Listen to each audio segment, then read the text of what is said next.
20 বছর বাংলাদেশকে একটি অস্থিতিশীল বাংলাদেশ গড়ে তুলেছিল, যারা আমাদের এই হিন্দু মুসলিমের মধ্যে একটা বৈষম্য সৃষ্টি করেছিল।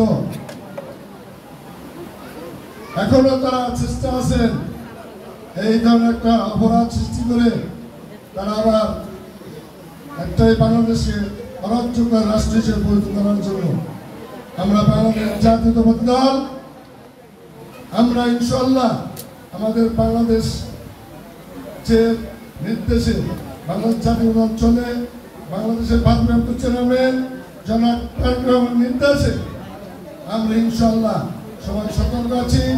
কোনো রকম কোনো শত্রু বাংলাদেশ আক্রমণ করতে পারবে না। এই পূজা মণ্ডপের জন্য আমরা সতর্ক আছি। আমরা ইনশাআল্লাহ পূজা যতদিন পর্যন্ত চলবে আমরা সকল ভাইরা একসঙ্গে আমরা সমস্ত পূজা মণ্ডপে যাব এবং আমরা যাতে কোনো রকম কোনো অপ্রীতি ঘটনা করে সেজন্য আমরা সবাই সদস্য থাকবো। আপনারা জানেন আমি 2 বার নির্বাচন করেছি পৌর মেয়র।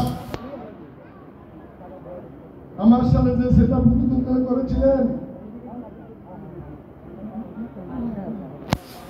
ও মাত্র আর মুখ থেকে দুধের গন্ধ চায়নি, কিন্তু এই দেশের একজন গণতন্ত্রে বাস করতেন চীনের দক্ষিণবঙ্গ,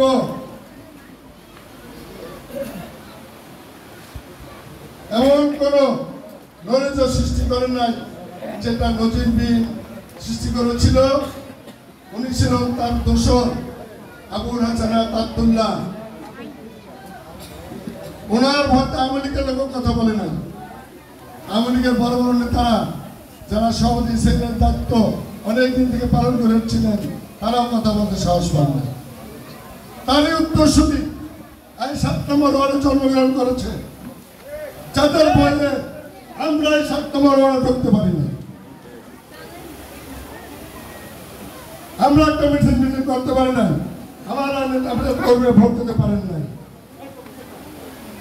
কমিটিও পর্যন্ত গঠন করতে পারিনি। তাদের সাথে এখনো আমাদের কিছু কিছু লোক আছে বিএনপি আমাদের সাথে চলে, আমাদের সাথে থাকে, আমাদের সাথে খায়, তাদের সাথে এখনো তাদের যোগাযোগ আছে। আমি সেই সমস্ত ভাইয়ের সাথে বিশেষ করে বলবো আপনারা ভবিষ্যতে যদি সাবধান হয়ে যান, আপনারা এখানে খান আর ওইখানে গুলি ফেলান, এই সমস্ত দিক থেকে আপনারা সতর্ক হয়ে যান। আমরা জানি কে কি করেন, কোথায় কি হচ্ছে। আমরা যদি মনে করেন আমরা কিছু বুঝি না, তাহলে আপনারা প্রকার সঙ্গে বাস করেন। তারেক রহমান সাহেব বলেছেন আওয়ামী লীগের যদি 3 ভাই থাকে, কোনো ভাই আওয়ামী লীগ করে তাদেরকে কোনো পদ প্রদর্শন দেওয়া হবে না। আমরা 7 নম্বরেও তাদের ভাই বোনেরা বিএনপি করেছিল, তাদের যে ভাব ছোট ছিল মনে করতেন যে তারাও আওয়ামী লীগ করেন, কিন্তু তাদের উদ্দেশ্য করে বলতে চাই আমার কাউন্সিল নির্বাচনেও তারা আমাকে যাতে ভোট না দেয় সেজন্য তারা চেষ্টা করেছিল। এখনো আমাদের উজিরপুর পরিবার কর্মসূচির নেতা সামদুল আহমদ চন্দ্র ভাই যাতে উনি নমিনেশন না পান অন্য সেই ষড়যন্ত্র চালিয়ে যাচ্ছেন এবং অন্য প্রার্থী নিয়ে আপনারা নেমে গেছেন। তাও যদি আমাদের উজিরপুরের একটা ছেলে হতো, আমাদের উজিরপুরে একটা লোক হতো, তাইলে আমাদের সমস্যা ছিল না। কিন্তু না, উজিরপুরের বাইরের লোকরা আপনারা নির্বাচনে নেমে গেছেন। আমরা এই 7 নম্বর ওয়ার্ড আমি আপনাদের কাছে অনুরোধ করি, আগেও করেছি এখনো করি, 7 নম্বর ওয়ার্ডে কোনো রকম কোনো বৈষম্য থাকবে না। কোনো বৈষম্য 7 নম্বর ওয়ার্ডে উজিরপুর পৌর বিএনপিতে থাকবে না। আমি যদি 100 বেঁচে থাকি আপনারা সাধারণ মানুষকে চিহ্নিত করবেন। সাধারণ মানুষকে চিহ্নিত করে তাদের বিরুদ্ধে মামলা দেবেন, তাদের বিরুদ্ধে আপনারা অত্যাচার জুলুম করবেন। উজিরপুর পৌরপিতে আগে যা করেছেন এখন আর এইগুলো চলবে না, চলবে না, চলবে না। আপনারা এখানে আছেন, আপনারা ঐক্যবদ্ধ থাকবেন। আপনারা ভীতু কেন? আপনারা কেন? আপনাদেরকে কেউ 1 বছর চাকরি দিয়েছেন না আপনাদের 5,000 টাকা দিয়েছে? আপনারা আপনার কষ্টার্জিত অর্থ দিয়ে আপনারা খাওয়া দাওয়া করেন, আপনারা চলাফেরা করেন। আমি এর যদি আপনার ভালো লাগে ভালোবাসবেন, ভালো না লাগলে ভালোবাসবেন না। জোর করে ভালোবাসা হয় না। 7 নম্বর ওয়ার্ডে জোর করে জিম্মি করে ভালোবাসা নিতে চান। এই ভালোবাসার উজিরপুর পৌরসভা চলবে না। আমরা দেখেছি ছোট আমলে আপনারা কথা বলতে পারেন, তার সাথে আমাদের বিএনপির লোক ছিল। আজকে যারা লুটপাট করছে অধিকাংশ লোক সেই আওয়ামী লীগের দোষণ, স্বৈরাচারের দোষণ। আজকে বিষয় তারা বিভিন্নভাবে বিএনপি যাতে স্থান না পায়, বিএনপি যাতে এখনো মাথা নাড়াতে না পারে, এজন্য তাদের চেষ্টা চলছে।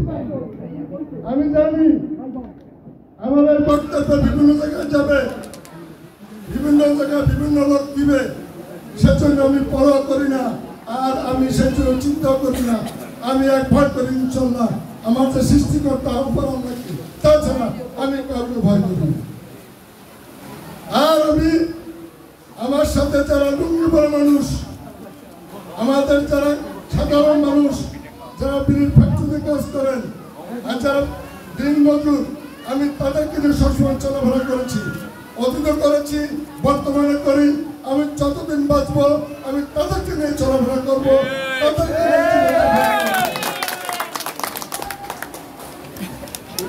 পৌরসভার কোনো বৈষম্য চলবে না। আপনারা বহন করেছেন আমার 7 নম্বর ওয়ার্ডের উজিরপুর পৌরসভার অনেক লোক চিহ্নিত ছিল, মুখগুলো কথা বলতে পারে নাই, স্বাধীনভাবে চলাফেরা করতে পারে নাই, আপনাদের কথা ছাড়া ভোট দিতে পারে নাই, আপনাদের কথা ছাড়া ঘর থেকে বাইরে হতে পারে না। আপনাদের লজ্জা থাকা উচিত। স্বৈরাচার থাকতে আপনারা কি করেছেন? আপনার ভাই বোনেরা তারা অত্যাচার জুলুম করেছে। ইসলামীতে আমাদের মিছিলের পর অনেক অত্যাচার জুলুম হয়েছে, আপনারা কোনো প্রতিবাদ করেন নাই। আমাদের আরেকটা ঘটনা ঘটেছে, বিএনপি ক্ষমতা আসার পরে আমাদের স্বৈরাচার পতনের পরে আমাদের ইসলামীতে এই উজিরপুরে একটা ঘটনা ঘটেছে। আমাদের কালাম ফরাজি, আমাদের কাউসার তালুকদার, এদেরকে রায়হান, আকাশ, শ্রমিক দলের আরিফ মোল্লা, এদের আওয়ামী লীগও এই অত্যাচার করতে সাহস পায় না। আওয়ামী লীগও এইরকম অত্যাচার বিলুপ্ত করতে সাহস পায় না। সেই অত্যাচার হয়েছে এদের উপর। কোনো রকম এরা তো প্রতিবাদ কেউ করে নাই। অঙ্গ সংগঠনের কালাম একজন নেতা, কাউসার একজন নেতা, রায়হান একজন ছাত্র দলের নেতা, কেউ একটা কর্ণপাত, কেউ একটা এর প্রতিবাদ আপনার করেনি। প্রতিবাদ দুঃখের বিষয়। আওয়ামী লীগের সময় আমরা মেন খেয়েছি, যে রাজপথে ছিলাম, এখন আমরা রাজপথে আছি, তারা আবার সেই আওয়ামী লীগের ষড়যন্ত্রে আমরা আবার সেই রাস্তা আমাদের নেতা কর্মীরা আজকে তাদের দ্বারা উদ্যত হচ্ছে। আপনারা সবাই ঐক্যবদ্ধ থাকেন। ঐক্যবদ্ধ থাকলে কারো কিছু করার ক্ষমতা নাই। আমরা জিয়াউর রহমান মৃত্যুবরণ করেছেন, তার সহধর্মিণী দেশনেত্রী বেগম খালেদা জিয়া নেতৃত্ব দিয়েছেন, 3 দিনের প্রধানমন্ত্রী হয়েছেন, তার উপর অত্যাচার জুলুম হয়েছে। এগুলো বিভিন্ন মানুষ সহ্য করতে পারেনি আর পারে না। তারপরেও উনি আপনাদের আমাদেরকে ছেড়ে চলে যান নাই। তারই ছেলে সুযোগ্য সন্তান একটা ভাই কুকো সেই নির্যাতনে মারা গেছেন স্বৈরাচারের। বিএনপিকে ধ্বংস করার জন্য আমাদের এই তারেক রহমানের উপর অনেক অত্যাচার করেছে, কিন্তু আল্লাহ পাকের করুন রহমান বা এই দেশের সাধারণ মানুষের দোয়া সে বেঁচে আছেন। সে আজকে বেঁচে না থাকতো তাহলে বিএনপির কোনো কিছু থাকতো না, আজকে এইভাবে মিটিং করতে পারতেন না। আজ আমাদের নেতা সংগ্রামের ছেলে পালন করা, সে কিন্তু উচিত করে 40 থেকে 45 বছর পর্যন্ত যুদ্ধে কাজ করেছেন। বিএনপির জন্য 20 বছর স্বৈরাচার আমলে আমাদের বিএনপির জন্য অনেক শ্রম দিয়েছেন, অনেক অর্থ ব্যয় করেছেন, নেতা কর্মীদের খোঁজখবর নিয়েছেন।